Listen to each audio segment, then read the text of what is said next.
Head coach Bob Diaco. The Huskies are 2-3 overall, 0-1 in the American Athletic Conference. UConn was in action last week at BYU. BYU won the game 30-13. Up next for the Huskies will be this Saturday at UCF. It'll be a 3:45 p.m. Eastern Time start on ESPNU. Coach, thank you for joining us on the call. If you would take a minute to tie up the trip to BYU, please, and tell us what you expect to see as you return to the road to face UCF on Saturday.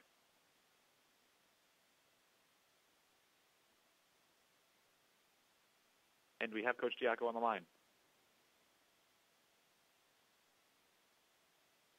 Coach Diaco, please check your mute function.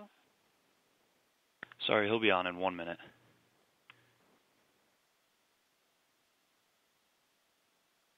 Okay, we should have Coach on the line here shortly. We apologize for that. For UConn, hello. Ryan.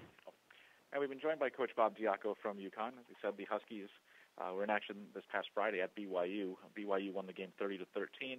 And up next for UConn is Saturday at UCF. There'll be a 3:45 p.m. Eastern Time start on ESPNU. Coach, we appreciate you joining us on the call this morning. If you would take a minute to tie up the trip to BYU and then tell us what you expect to see as you return to the road to face UCF, please. Yeah, culminates and caps off a very challenging 5-game stretch for the Huskies. We're a developing team. So, but we're going to take it as, kind of just what the doctor ordered, exactly what we needed. Learn over the 5 games the things that we do well and the things that we didn't do well. For surely we're all exposed, good and bad. There's no way to open the season like that and not at least know who you are. So that's a positive thing. And it was a highly competitive game. If you just woke up in the morning and read the score, it wasn't indicative of how the game went. It was a ball game halfway through the fourth quarter at, 20-13.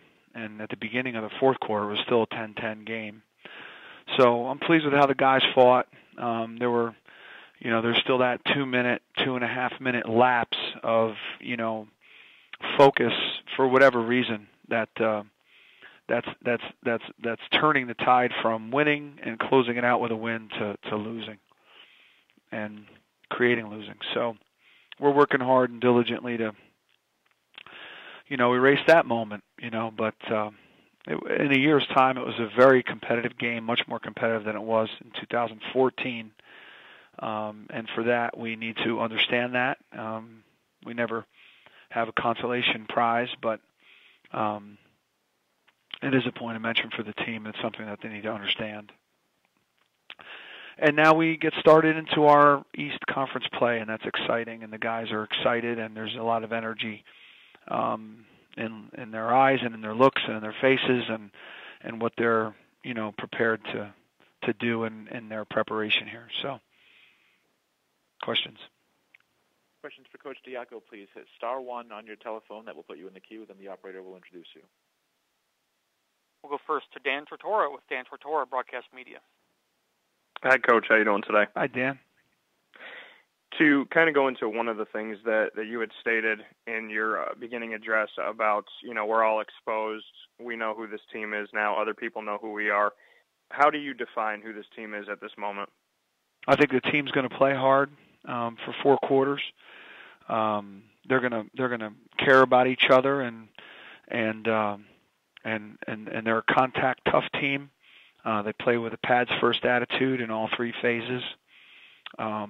We're doing a better job protecting the football and playing smarter. And then we also, on the negative side, understand some things that we don't do well.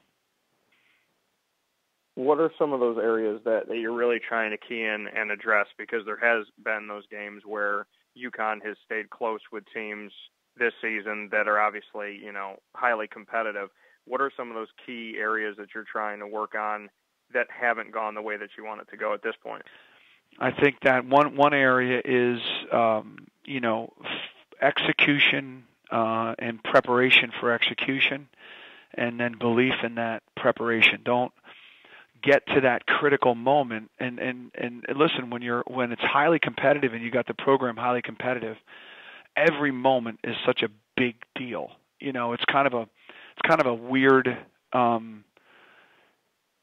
circumstance we're in right now. That every single game, because we're not a buzzsaw, so there's not a lead, but we're also not a mess anymore.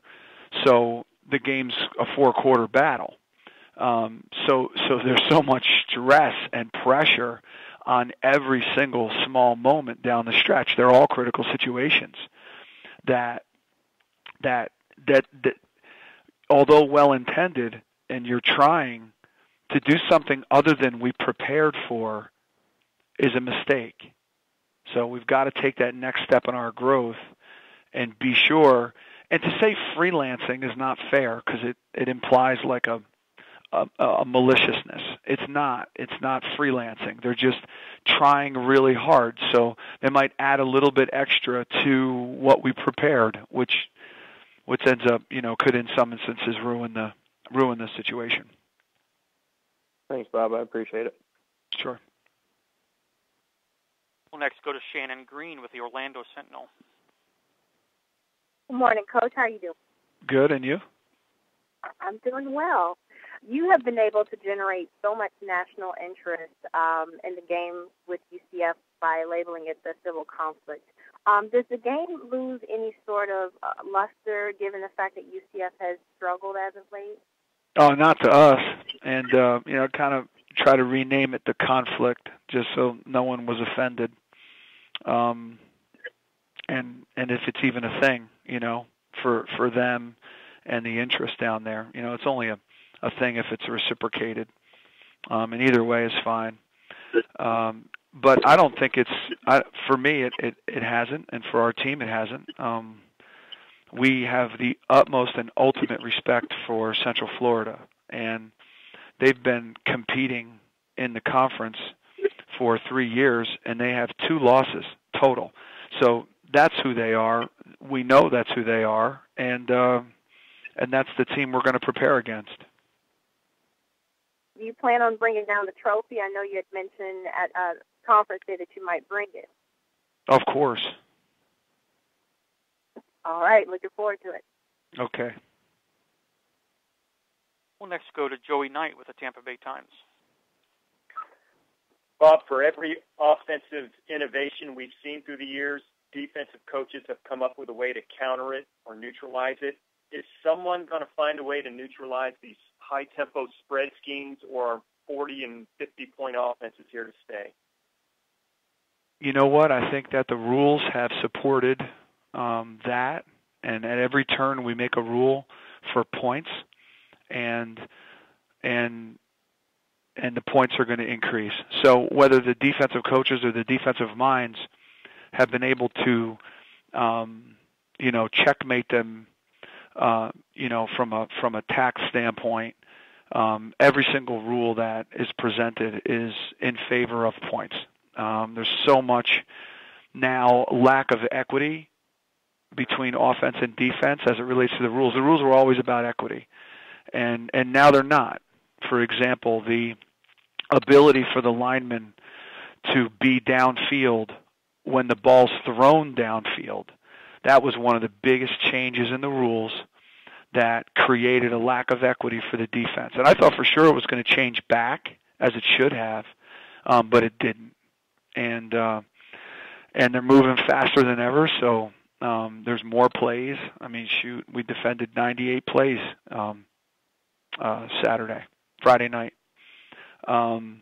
So based on tempo, based on the ability for the offensive linemen to now fire off like they're run blocking and throw the ball across the line of scrimmage, based on the parameters for tackling in strike zone, which is positive. That's not a negative.